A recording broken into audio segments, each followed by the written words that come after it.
Welcome to Aging Insight with your host, John Ross and Lisa Shoalmire. This program is brought to you by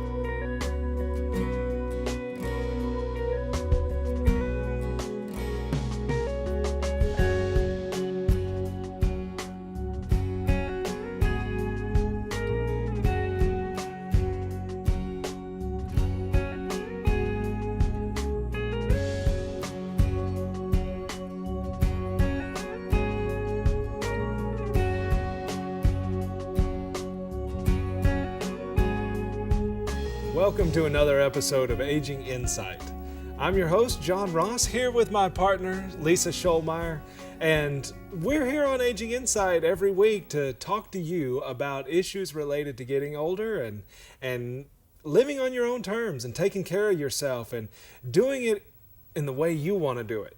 We just know that there's little problems out there, there's little catches and little things that you've got to be aware of.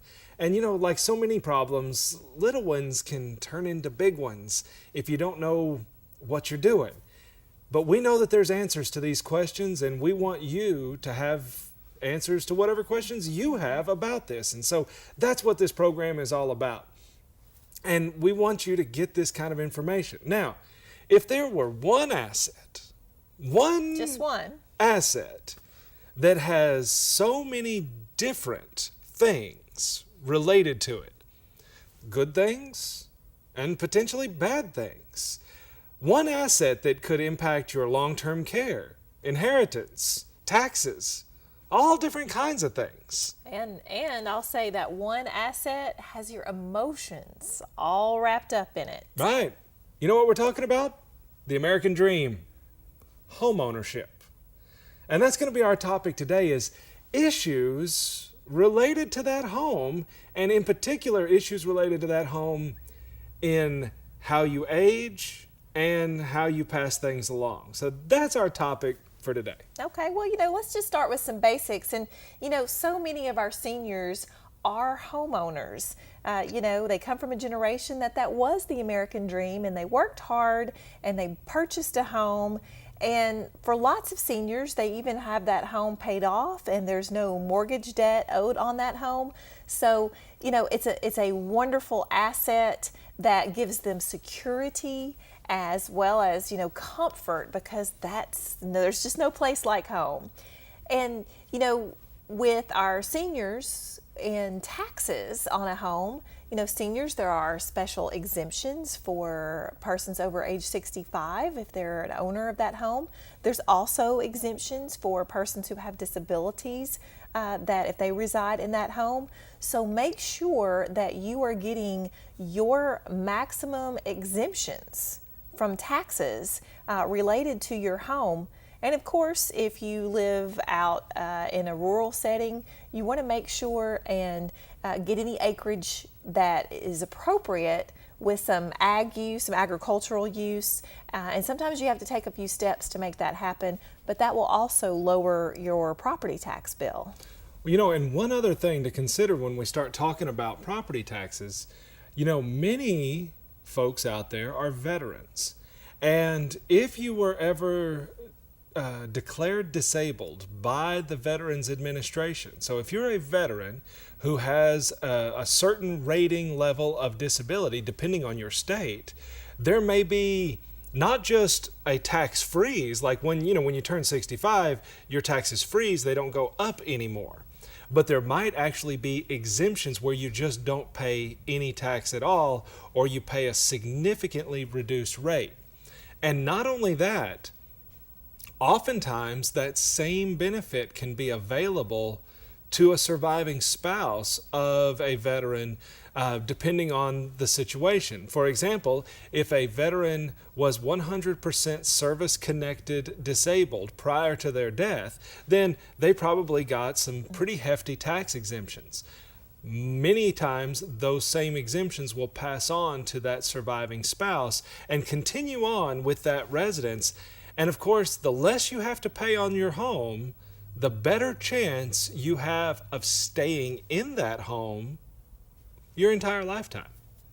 That's something a lot of people don't realize. They say, if you take two people who are identical and one of them has a mortgage and one of them has a home that is paid off, statistically speaking, the person whose home is paid off has a better chance of aging in that home longer than the one who has a mortgage payment. Oftentimes we encourage folks to get that house paid off if they have the financial means. Well, and in that same connection, we also often will discourage a parent who is coming in who is thinking about a second mortgage on a home, maybe to help out a child or grandchild that's in economic distress. I know you want to help, but sometimes we have to look at the whole picture and see what the right thing to do is for yourself and everyone involved. So that's another good point. Yeah, again, that home is security, and you might need some of the equity out of it. There's lots of talk about reverse mortgages, but I would say be very careful before you start going down that road. Don't just believe what you see on television because they've got a famous actor that's saying it's the best thing since sliced bread.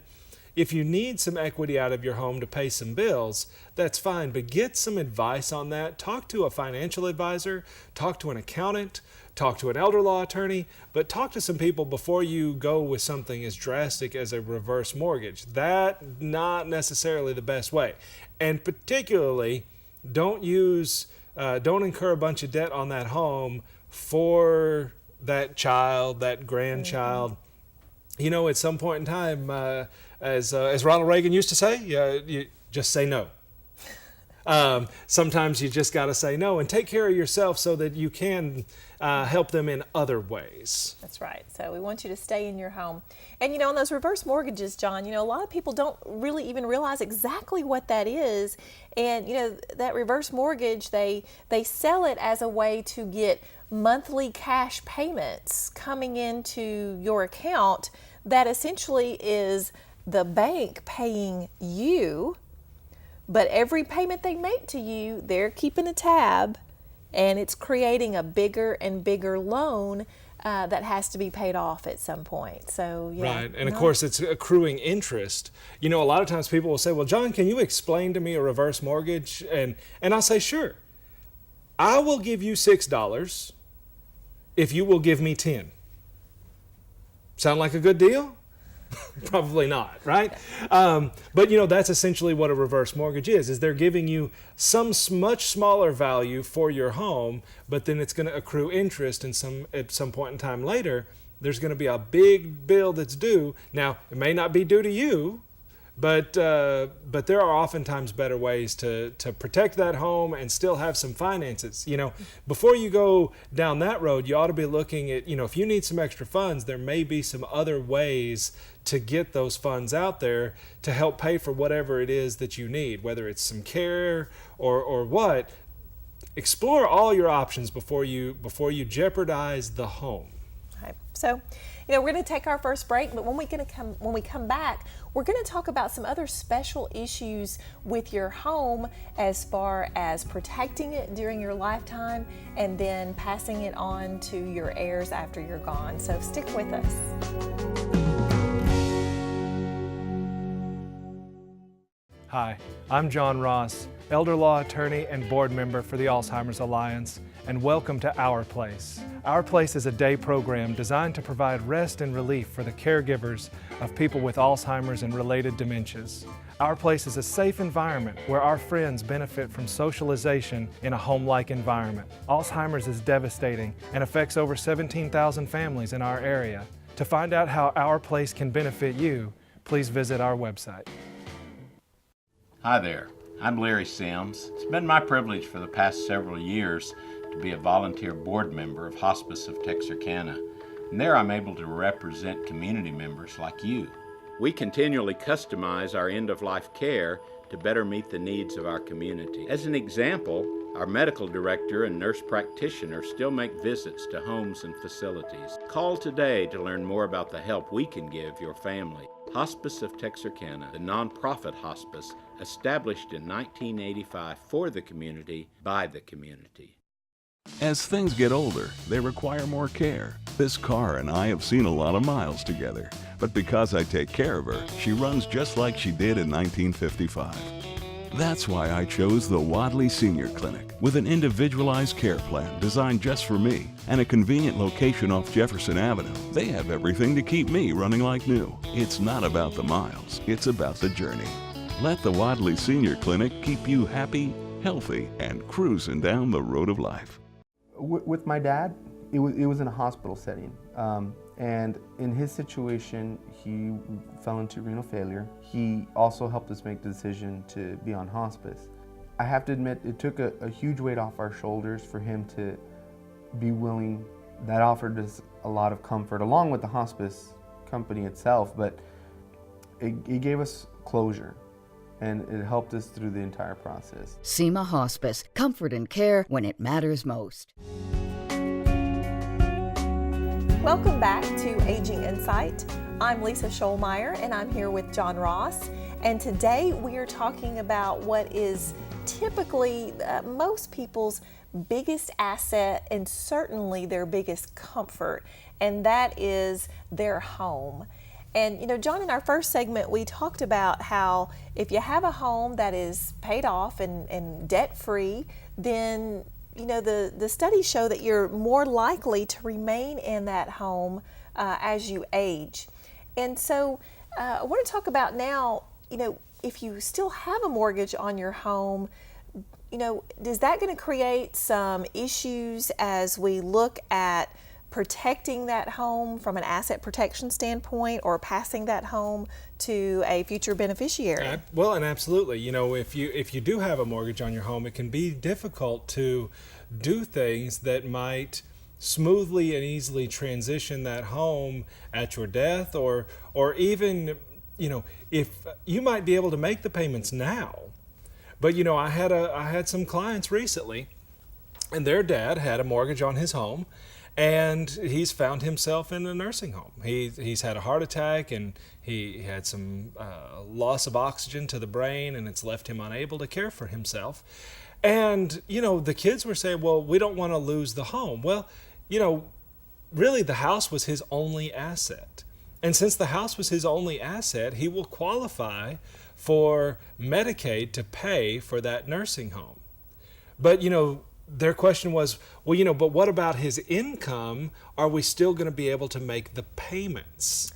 And unfortunately, that I got to be the bearer of bad news, because if he's on Medicaid without a spouse, his monthly income, except for $60 in Texas or $40 in Arkansas, is going to go to the facility as a co-payment. And since that house payment is a whole lot more than $60, there's nobody there. You know, his income is not going to be able to pay that mortgage while he's at this facility. And so either the kids are going to have to pay for it, Lisa, or that house is going to end up in foreclosure.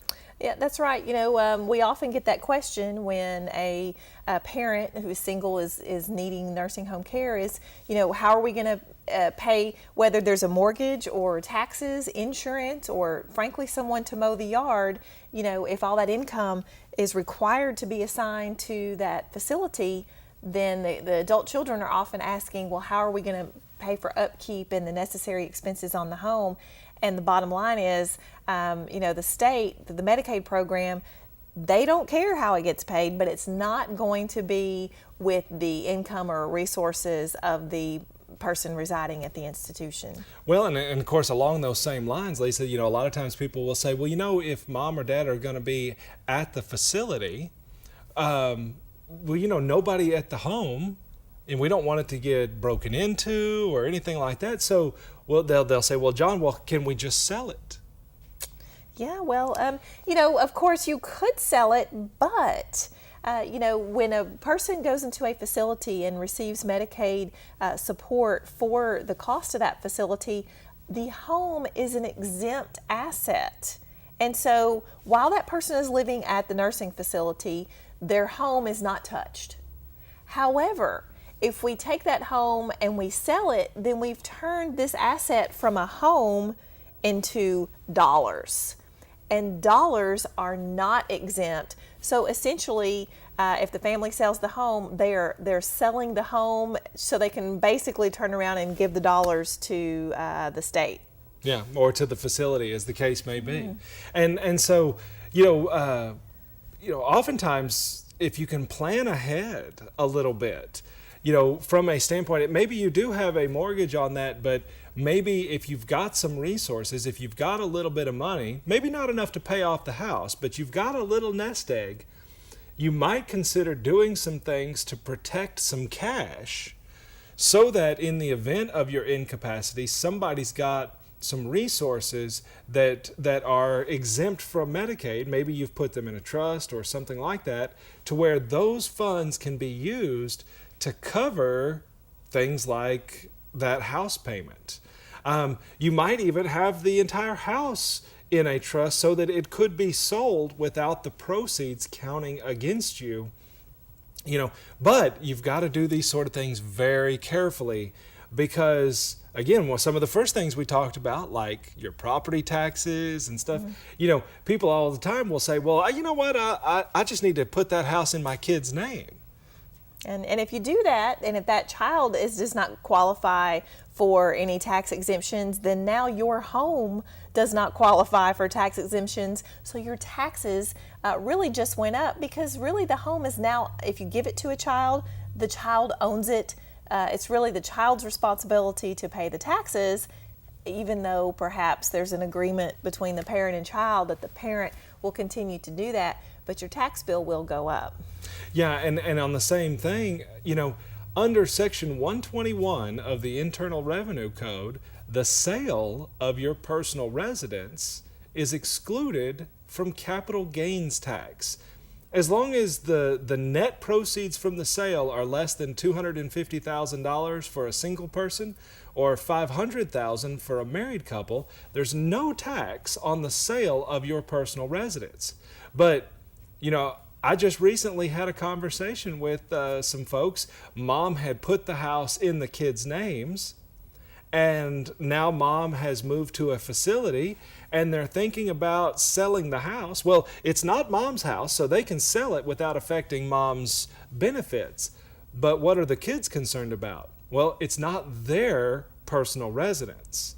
And that means that when they sell that house, what normally would have been excluded from capital gains is now going to get hit at 20%. Yeah. So, there's a lot of issues with the home, and this is an area where there's just a lot of rumors and everything out there about what you can and what you should or shouldn't do with the home, particularly if you're looking at long-term care or in passing that home to your heirs and beneficiaries. So we're going to take another break, and then we're going to come back and talk a bit more about these issues. All our moments should be cherished. SEMA Hospice provides comfort care when you need it most, with compassion, dignity, and respect. Along with Jordan Health Services, SEMA Hospice provides compassionate continuity of care. SEMA Hospice, comfort and care when it matters most. Hi, I'm John Ross, elder law attorney and board member for the Alzheimer's Alliance, and welcome to Our Place. Our Place is a day program designed to provide rest and relief for the caregivers of people with Alzheimer's and related dementias. Our Place is a safe environment where our friends benefit from socialization in a home-like environment. Alzheimer's is devastating and affects over 17,000 families in our area. To find out how Our Place can benefit you, please visit our website. As things get older, they require more care. This car and I have seen a lot of miles together, but because I take care of her, she runs just like she did in 1955. That's why I chose the Wadley Senior Clinic, with an individualized care plan designed just for me and a convenient location off Jefferson Avenue. They have everything to keep me running like new. It's not about the miles, it's about the journey. Let the Wadley Senior Clinic keep you happy, healthy, and cruising down the road of life. From our first moments to our final days, life's journey should be remembered free of burden and worry. Families should be cherished. SEMA Hospice provides comfort care, dignity, and respect. Learn more about SEMA Hospice at SEMAHospice.com. SEMA Hospice, comfort and care when it matters most. Welcome back to Aging Insight. I'm John and this is Lisa, and today you've been watching, we've been talking, and today we're talking about the home and all the issues related to the home. And we kind of started off the program pointing out that most people would like to continue to live in that home, that it's their biggest asset, it's the one that protects them and gives them comfort and gives them a feeling of being a part of the American dream and home ownership. And so we want you to know about the rules that relate to that home. We've talked about, for example, the need to protect it from long-term care costs, and understand that when those long-term care costs come, there could be issues there. And of course, if you've been receiving long-term care benefits while you're alive, especially benefits like Medicaid's going to want to come get paid back when you die. Well, you can have a house and still qualify for Medicaid, but if you haven't protected that house appropriately, the state might try to come and take that house after your death. And so protecting the house from your long-term care costs can be crucial, really, to protecting the asset. However, sometimes things that we love are the ones that hurt us. Kind of like getting bit by your favorite dog. But a house, again, it can be a great place. It's where you're comfortable. But sometimes as you get older, there can be some hidden dangers in that home. Again, most people, when we ask them, we say, hey, do you ever want to go to a nursing home? Well, nobody says yes. Nobody wants to go to a nursing home. But what's the single biggest reason why people end up in a nursing home? Falls. That's right. That's the single number one reason. And where do they fall? In their home.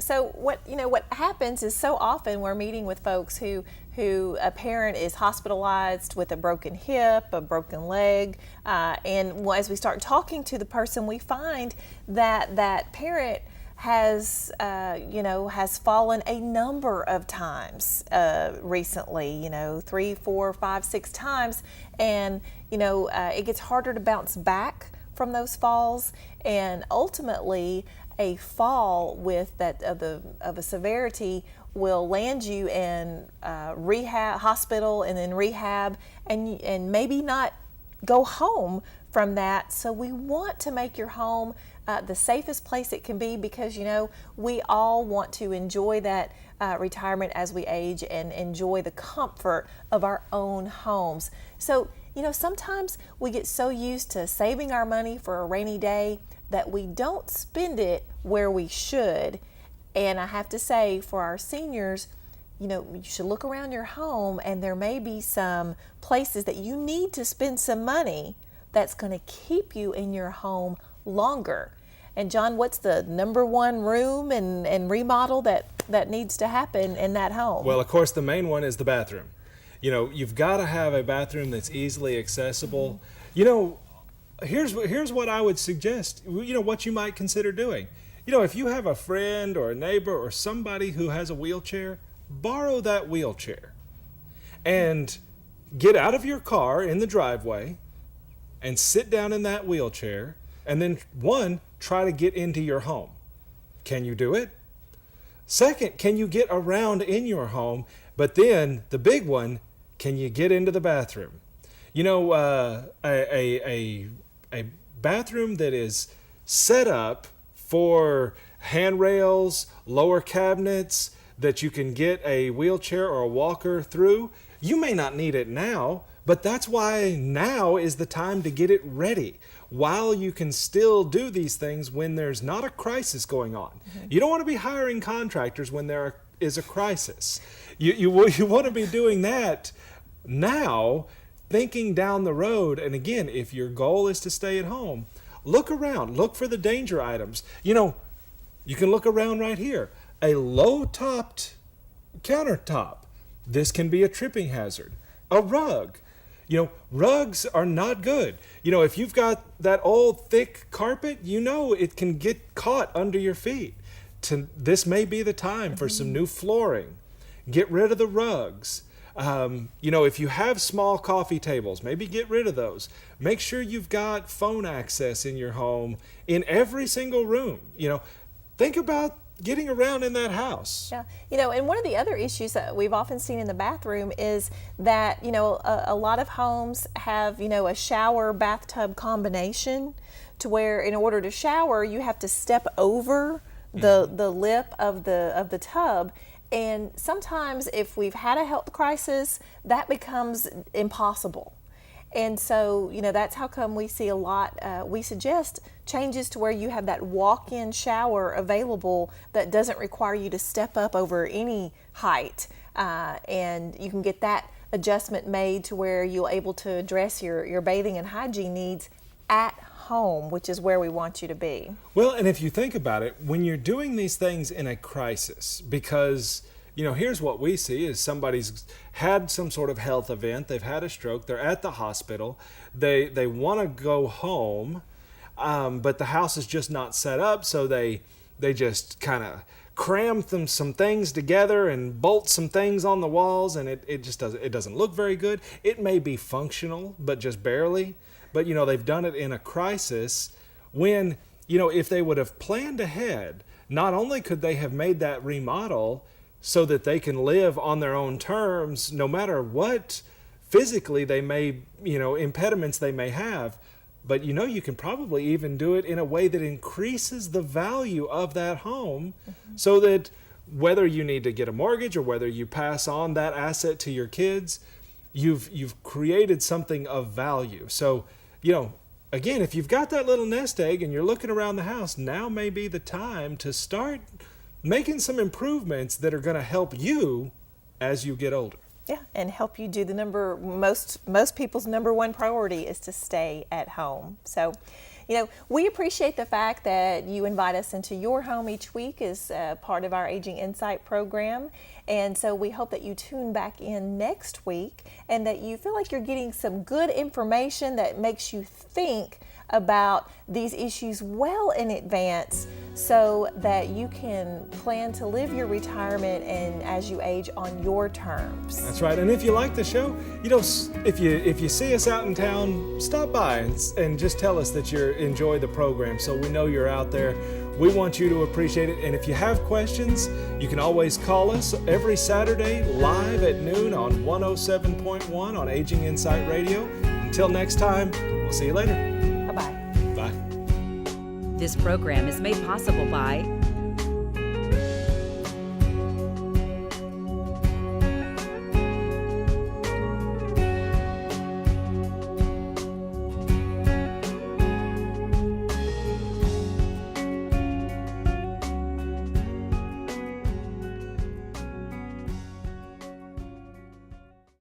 With my dad, it was in a hospital setting. And in his situation, he fell into renal failure. He also helped us make the decision to be on hospice. I have to admit, it took a huge weight off our shoulders for him to be willing. That offered us a lot of comfort, along with the hospice company itself, but it gave us closure, and it helped us through the entire process. SEMA Hospice, comfort and care when it matters most.